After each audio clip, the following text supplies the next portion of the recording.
What a lovely afternoon today, Laura.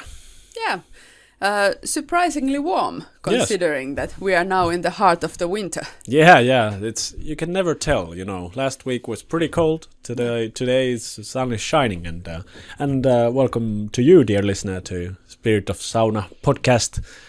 Here we are talking about sauna in a deeper spiritual level, and also we're definitely not afraid to go to the controversial places. And this episode certainly, you probably clicked already because you're intrigued by this, I would say, polarizing topic.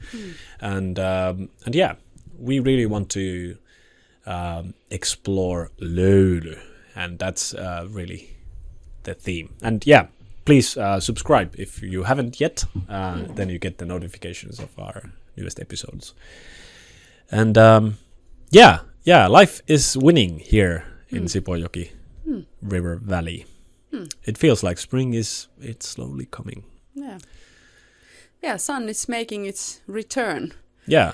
You can feel that it's not yet fully there. We are still, how would I say, the life force is not yet so strongly tingling all over as it will be in few months. Yeah. But definitely the days are getting longer, and you can really feel it. Yeah, especially in the morning when waking up, you notice it's maybe a few minutes a day, I think, could be at this point, that you get more like that the sun is rising a little bit earlier.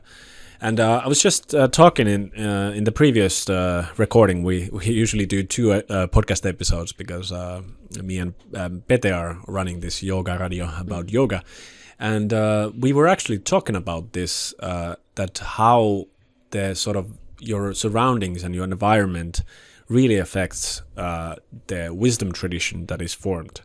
Like some things just don't change, and when it comes to Finland, the thing that absolutely doesn't change is that every year the sun is traveling in a similar way.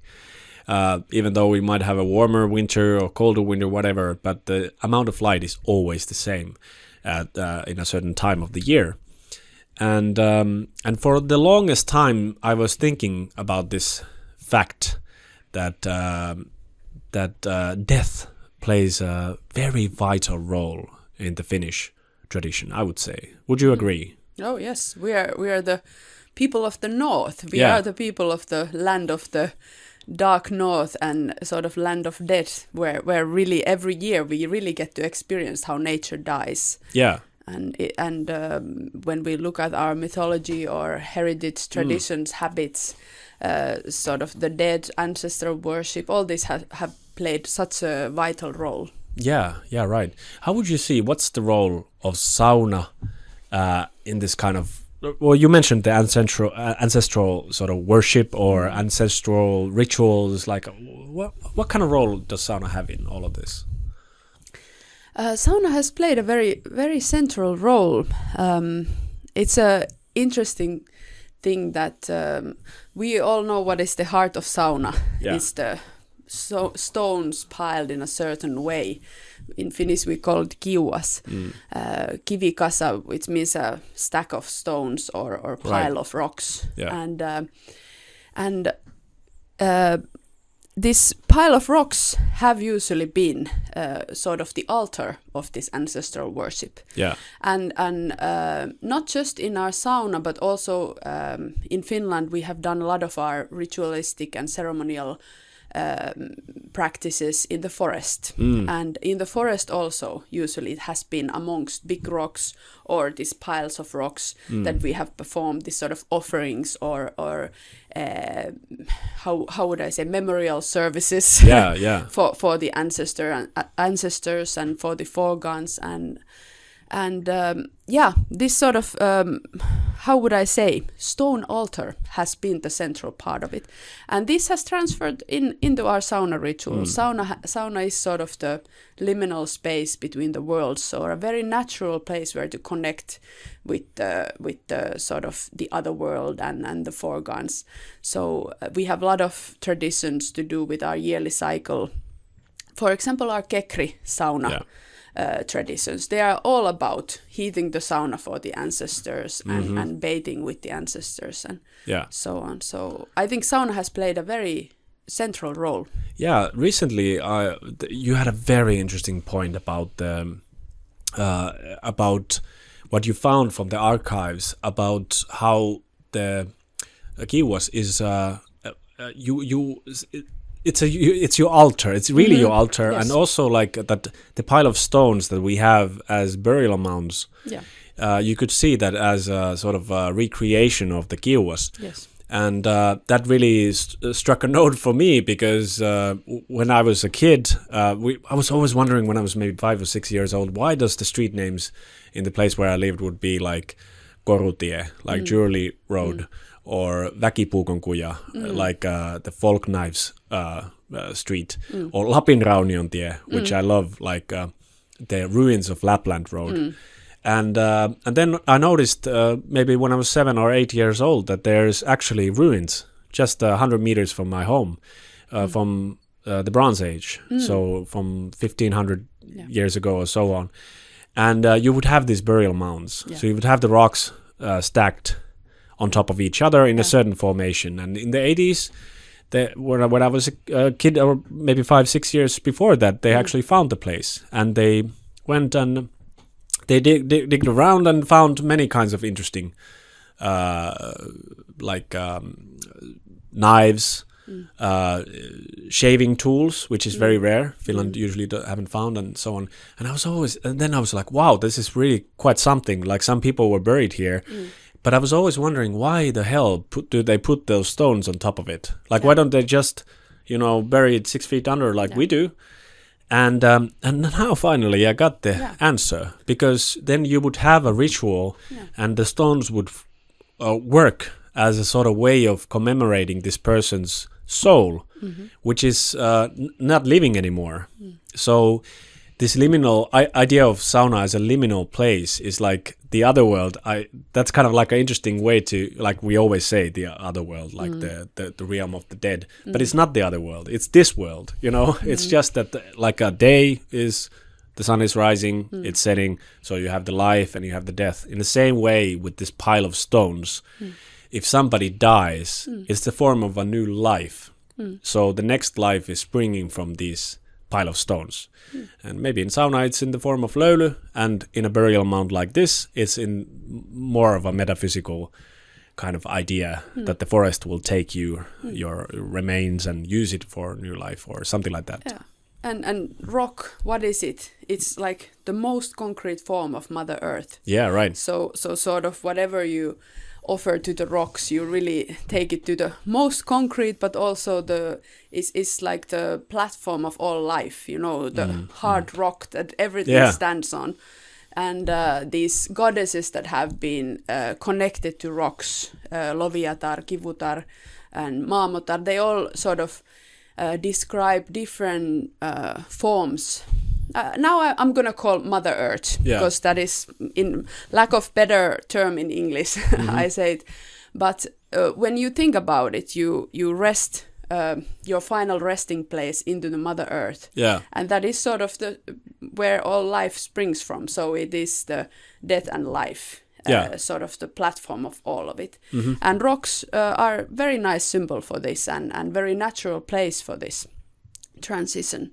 And one thing that I love about this Bronze Age rock formations that you described very nicely is that they're called, in some parts, they're called hiden kiwas. Yeah, right. Which is a very, very beautiful way to connect this to sauna, because kiwas, as I said, it's the sauna stove, how we call it in the modern world.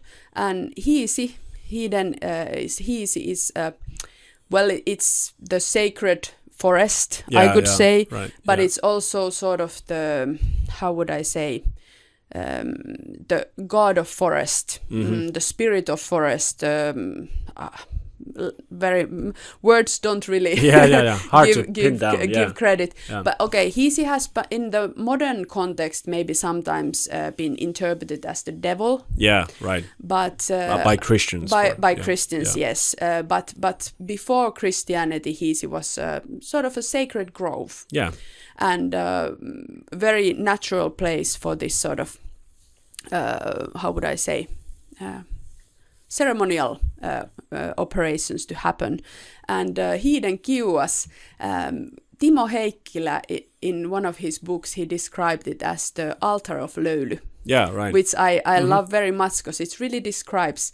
And what is Kiuas, be it in the sacred forest or be it in our sacred forest in the form of sauna, it's the altar of the löyly. Yeah. And that's where we sort of put our löyly to rest, and there it rises from. Yeah, and also like this idea of raunio. Like raunio is a word that means like ruins is pretty much, but also like raunio kiuas is like the old form of the smoke sauna kiuas, or the stove. Hard to say stove because it's just pile of rocks. But the raunio idea is that you actually just pile them. You don't use any cement or none of plaster, none of that. Yeah. You just pile rocks, just in the way as in the Bronze Age, like these funeral mounds, in a similar way. So in this way, like we already, as like when we're talking about a topic like this, we come very far from these topics that are really interesting now in a modern sauna culture.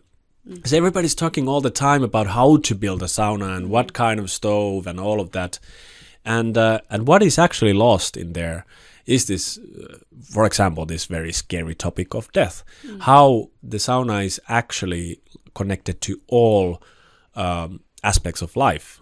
Like there is, like in the Finnish culture, traditionally, there hasn't been an aspect of life or death that sauna isn't connected in some sort of way.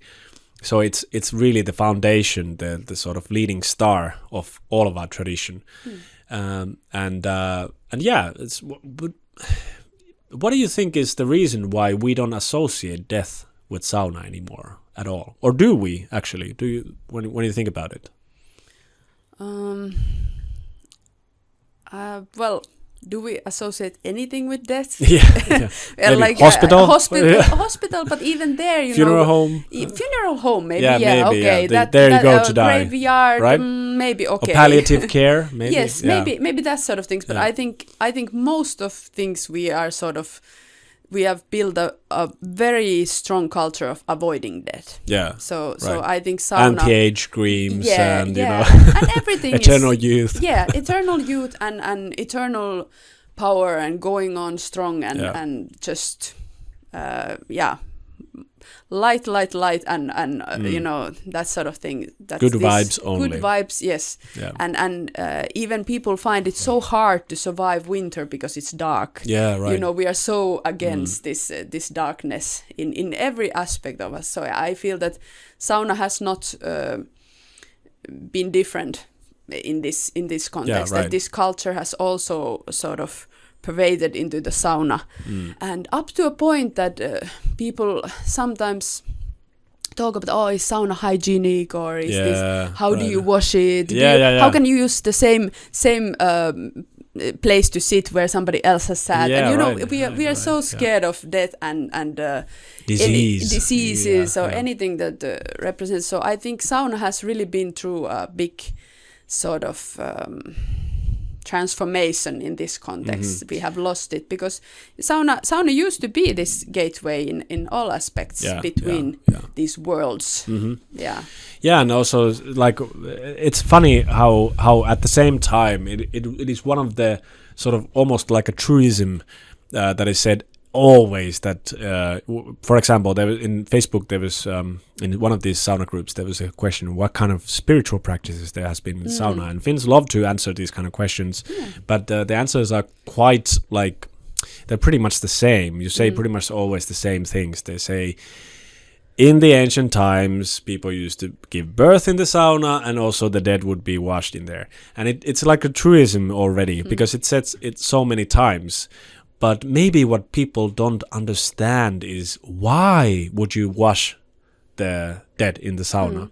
Like, of course, like you can understand it's the only one place and whatever. But I think the ritualistic part of this is what people don't grasp. Is that if you have some place which is the center of life, then in this sort of ancient mind, ancient sort of common sense, if there is life, there has to be death. So you cannot disattach this. Can you say that? I don't know. Maybe. Disconnect these two. Yeah. Disconnect these two things. So as birth has to be there in the sauna as early life, you know, you would bring the kid in a very like my kids have been not more than 2 months old when they went to smoke sauna, and also when people die. It's not like today that it's, you know, it's a question of hygiene. So it's a question that, you know, because the dead body is contagious and all of that, so you have to leave it. But it's like even like modern day sort of palliative care specialists. I was reading kind of a touching account once that, you know, if you're there with your loved one when the loved one is dying, when they're actually dead, just stay there for a few minutes maybe, just even 5 minutes. It's not dangerous, you know. You can be there. You can just hold their hand, you know, and just say goodbye in that profound way. And you know, when people say this, that they used to wash the dead and so on, it's not about the washing. It's about saying goodbye in a place of life to a person who is not living anymore, but in a sense will continue to live on, because the next time you're gonna pour the löyly, you're gonna pour it to the previous generations as well. So you remember this person who has been washed in the sauna. So it's a very, very profound part of philosophy, even like that. It's a very practical thing that you do based on a very holistic philosophy, which is life and death intermingling with each other all the time. Yes, and also we make this separation so harshly between life and death. Yeah. But like sauna has been a place where you sort of, how would I say, you do the ritual of transition in all sorts of ways. When the baby is born, you wash away the birth and sort of that underworld. You wash them and they begin their new life. In the end of the evening, when you go for a sauna, you wash away that day, and then you sort of you're born to the next day. Bridal sauna, you wash away your single life and you're born into the married life. And then when you prepare someone for the last journey, you wash away their life and prepare them. So like these transitions, nowadays we make such a separation. We think that we are something now, and then when we die, it stops to exist. Right. But I think in the traditional sauna culture, people haven't seen it like that. They have experienced something that is existing before birth, exists during this life, and will exist after death. So this sort of transition rites, they have been just important sort of milestones in this everlasting path. And I feel that this sort of it is very used phrase that in Finland people were born in sauna and right. they died in the sauna, but it is a fact. It is a fact. Sauna is a liminal space where this sort of transition rites, be they small, be they big, it's very, you know, natural place to do it. And I think that these lullabies actually of the Finnish culture tell a lot about our relationship to death. Because the traditional Finnish lullabies that mothers would sing to their babies, they always describe how the baby is smoothly soothed into the land of the death, to Tuonelaan. Right. They always wish that the baby would go to the Tuonela, which like this we say, what? You want your baby to go to the land of death? What are you what are you doing? Come on. But these lullabies always tell about that they want, and they very nicely describe even the baby's journey to the Tuonela. Tuonela means like the land, abode of the dead. And they describe the, how would I say, the house of Tuonela, the cottage of Tuonela. And for me, it has been so interesting that these descriptions, they are very specific, very symbolic. They describe what the roof is made of, what the floor is made of, how the walls are made. And true enough, these same descriptions of this hut of the Tuonela are the same descriptions that are used in the runes that are used for inaugurating a new sauna. Yeah, right. So I found that there is again another very interesting sort of what connects in a very interesting way sauna and this sort of, how would I call it, the other world. yeah, and that, and the other world, that's all, I really want to grab into that, because even if we look at what is happening in sauna from the lens of a modern science, sort of take the modern science perspective, then what do research seem to suggest is that what sauna actually facilitates is mitophagia or something. How do you say that? But like when you look at from your cells, your cells need life. They need water. They need light, and they need a certain form of water and so on. And you need to have this dynamic relationship between the mitochondria and the cell and how they interact with the outside behind the cell wall and all of that. But this process needs death.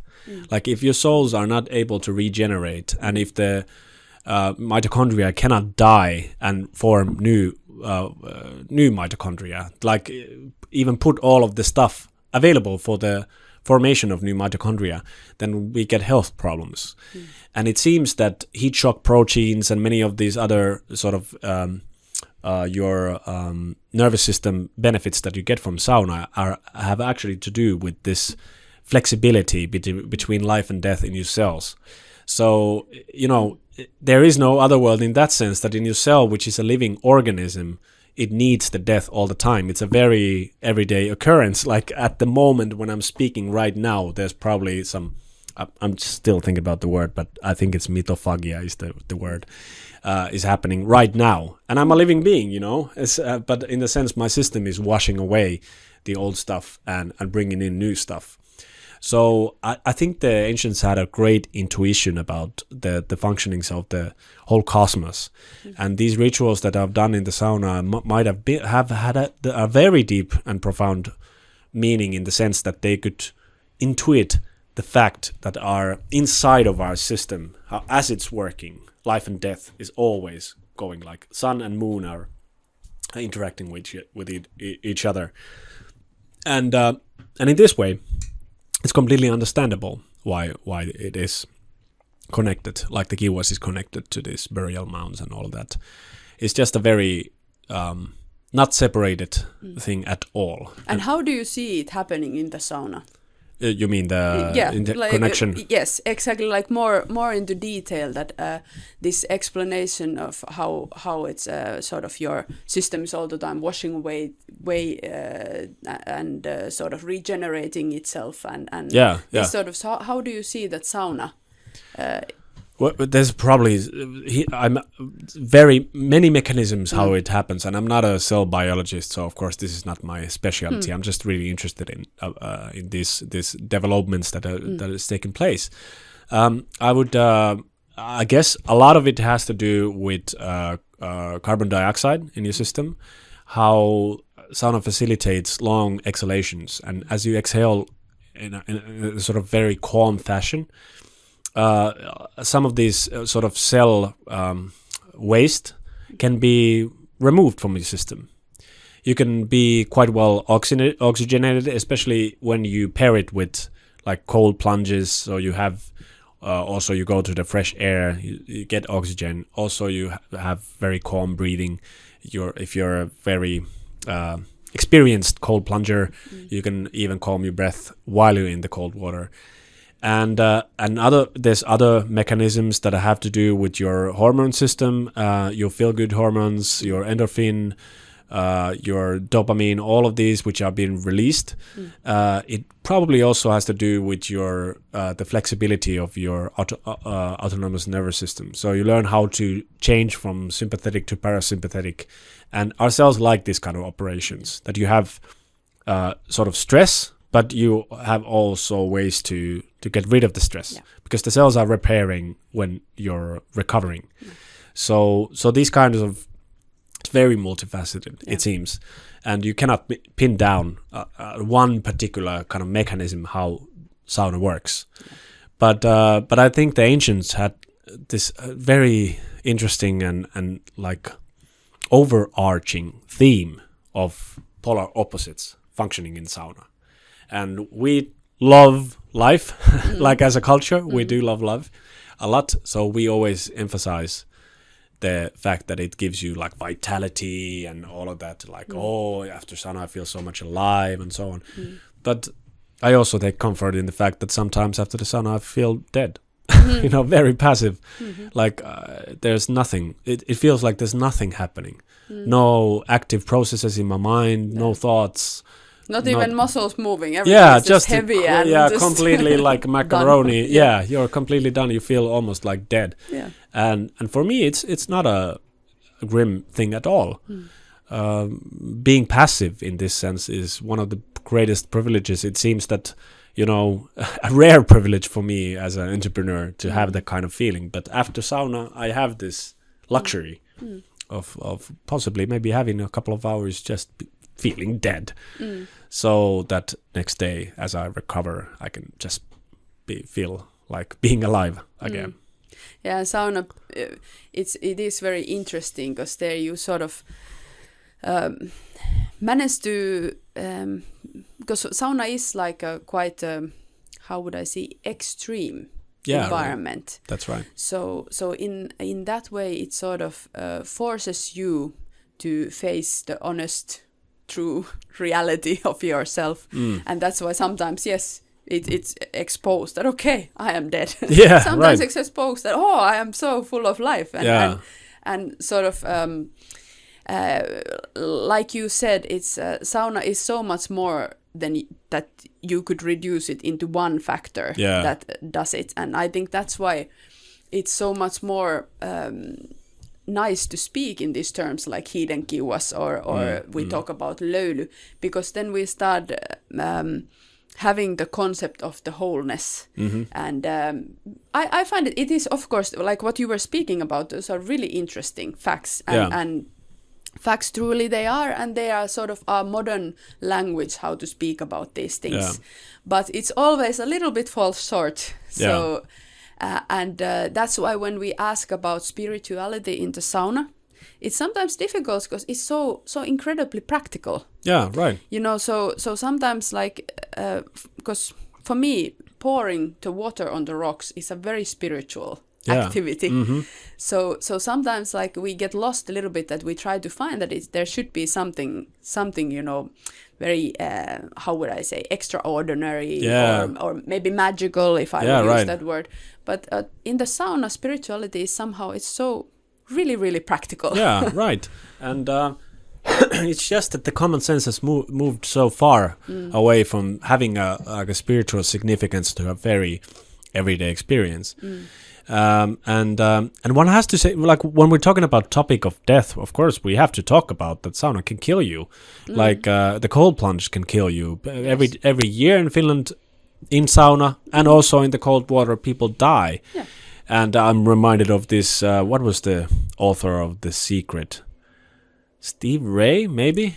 I know and he had the workshops where they would walk on coal, and then they would go to a sweat lodge, and there was this tragic incident where there was like maybe 100 people in a big tent, and nobody was being able to go outside and pour so much löyly, and I think 4 people died, and he went to prison for that. So it is a deadly environment. But I think that all of what sort of ties these benefits that we experience from sauna together is that it is good for our system to be close to, like, be in deadly conditions. Like psychologically and physically, we don't even need to remove these two from each other. Psychological and physical benefits come from this fact that we live a very comfortable life, and we don't have these extreme circumstances that would challenge us. And I think it's just these, when we're talking about the cells or mitochondria, it's just the image of what is happening in our mind when we do these kind of activities. And we unconsciously know this it might kill me, you know. And contrary to the popular belief, having this kind of thing, this might kill me, on the back of your unconscious mind is actually a positive thing. And I think that's also one of the reasons why people like bungee jumping or parachuting or whatever, even combat sports, because they have this sort of idea in the back of their heads. And when you go to something practical and physical like sauna, when you have that sort of, that you're close to death, you are in a very stress, and then you have the release from it. Yeah, right. Like sauna, I feel that a lot to do is that you have this ritual of entering a stress, and then you actually get a physical release from it. Yeah. But in our modern day, I feel that we are close to death also all the time. We have our emails banging and phones ringing, and like we are, like our body is full of. I'm gonna dangers. die soon. Yeah, yes, danger. All the time it's just like red lights. Red lights are just flashing, and we are all the time like that. But the release doesn't come because that doesn't stop. Because it's sort of so artificial danger. Yeah. So that's why I feel that it's really like when you enter into the sauna and you get the sort of actually really physical, practical.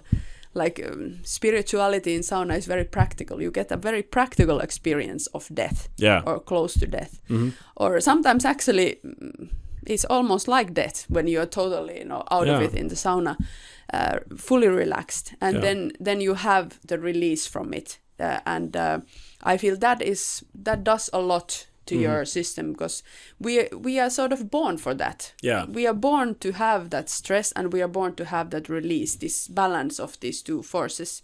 But our modern life doesn't really allow us much chances to feel this release. Yeah, it is true, and we can see this from many, like people use these aura rings or whatever that show you that actually there is no recovery, and the recovery, it is kind of like interesting how it is the death sort of side, the passive side, but it breeds life. So even our nervous system knows this philosophy that sauna embodies. So we've just forgotten the dark side. Yeah. And especially here at the Sipoonjoki Heritage Sauna, what we try to do is that we bring the dark side in so many different ways. Yeah. So we're quite we try to not use too much light. Like, of course, we could have like massive light, like stations that are beaming light to everywhere so that people wouldn't be afraid. But it's probably good if you're a little bit afraid when you come here. Like, it's a small forest here. If you come from the big city, it's very different. We don't have street lights here. Smoke sauna. It's dark. There's no like electrical light, and some people react by being angry about that. With anger, and that's all right, but I would just suggest to a person who gets angry about not having enough light is that perhaps is it about being angry against death, that the thought of being passive makes you angry. It's not just the place that doesn't have light, but just the thought that you just let go of this constant light and around you. And control, yes, that's right, because light, it has this control aspect in it. That you could. What is an electrical light? It's something that you can just switch on and off. You have full control. Yeah. But with organic light, you don't have, like we noticed with the candles, and it is what it is. Yeah, it's organic. So it's very different. It sort of has this. Always this dance of the opposites working. Yeah, and in the darkness you cannot control. So you have to sort of let go and so let what is to happen, and this is very scary. And I think most people who get angry that we don't have enough light, it's not really that they're angry; they're scared. Yeah, it's probably.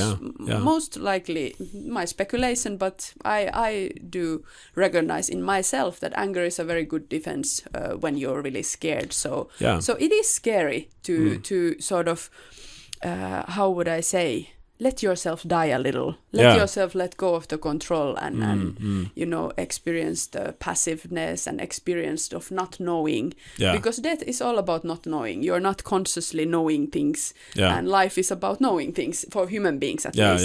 So it is a scary thing, and as a sauna healer, you're very often faced with this, because you are sort of, as a sauna healer, you are that mother who is rocking the baby to Tuonela, to the you know, to the land of the dead. And it is very often that people have a lot of defense, and it comes in different forms. Because letting go and actually surrendering to this, you know, greater wisdom of the underworld, or tuon ilmainen, how would I say it in English?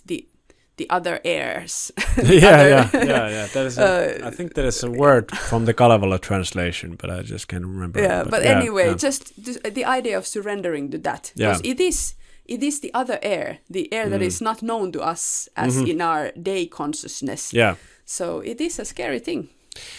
And what we're sort of like, as a sauna goer, you're a shaman, you know, who's going to the underworld in a sense, if you want to frame it in that way. So that's what I would wish. Like, people are talking about a lot about what is the real sauna. Okay, let's talk about real sauna. You know, real sauna has something to do with letting go of the control. Don't try to control, just, you know, let the experience speak to you.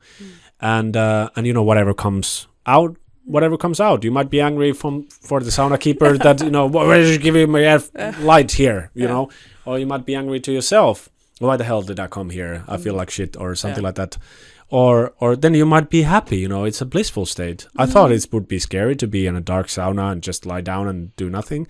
But, you know, it's healing, you know, me.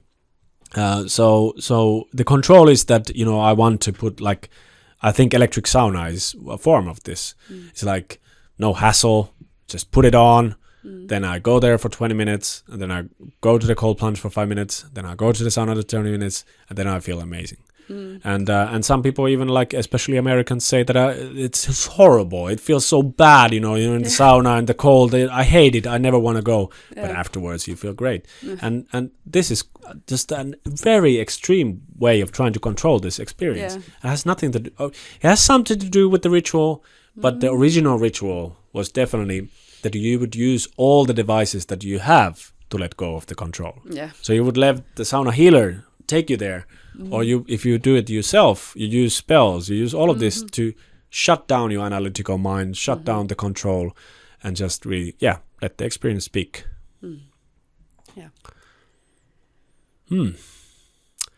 Wow. Yeah. What a topic.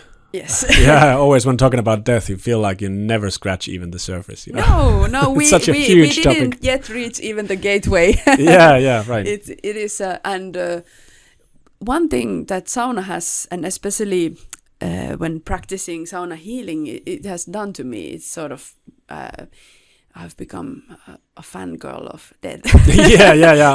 I'm worshipping death, you know, all the time, every day. That's my practice. But that's only because for the first, 35 years of my life, I've worshipped life. That's what our culture does. We love life, and I used to, you know, just take that into account and not thinking about death. But I think the Bhutanese people are right when, you know, maybe I told this story already a couple of times, but that's still, again, when the BBC would go there and ask, why you're the happiest country in the world, and then they would report the grim truth about the Bhutanese happiness, is that they say that, you know, we meditate on death every day for 20 minutes. So, you know, that's why you're happy. And I really, I got inspired. It's about 10 years ago I read about this, and I really started to meditate, you know. Not the process, not the pain, none of that, but just the state of being dead. And it doesn't have to be scary. No, and it's, I think, at least from my practical experience with myself and in my work, I have realized that one of the but very important healing thing for a human psyche is to have these experiences of death. And sauna is an extremely safe, beautiful platform for this sort of, that you can really experience the other world in this world. Yeah. And that is a very amazing gift to give to yourself or to your loved ones. Yeah, and when I told about every year Finnish people are dying of this and that, usually it's alcohol is involved, so it's not like it is truly safe. There's 5 million people who probably have a sauna at least once a week. Yes. And if a few old people or a few people who have drunk too much a year are actually or die in the sauna, is almost like doesn't happen. No. But of course, this is an aspect that always has to be taken into account. Taking yourself to these extreme places, it's beneficial for sure. We have plenty of studies to show that. Yeah. But of course, you have to know what you're doing. Yeah. And that's, it seems that most of the Finns and most of the people around the world know pretty much what to do. Yeah. Except sometimes we Finns look a little bit some of the things. Why do you do that? Like, why do you go to a sauna and don't pour löyly or something like that? But then you don't go to sauna. Then you just go to hot room. But to a museum. Yeah, exactly. But it is very important that if you're not born into a culture of sauna, then have a sauna healer, have a sauna practitioner to guide you, so that your sauna ritual becomes actually wholesome and healthy. Yeah. And in that note, I would like to end in telling more about our sauna healer training, because we have a couple of places left for the February training. Yeah, maybe. It's getting full now. Yeah, it's getting full, maybe 1 or 2. But in the June retreat and in the autumn retreat, we have space. And many people have been asking, do I have to go to all of them retreats? Yeah. You can, but you don't have to. Yeah. All of them work as independent. Yeah, they are like complete on their own, but they also form a complete... Yes, exactly.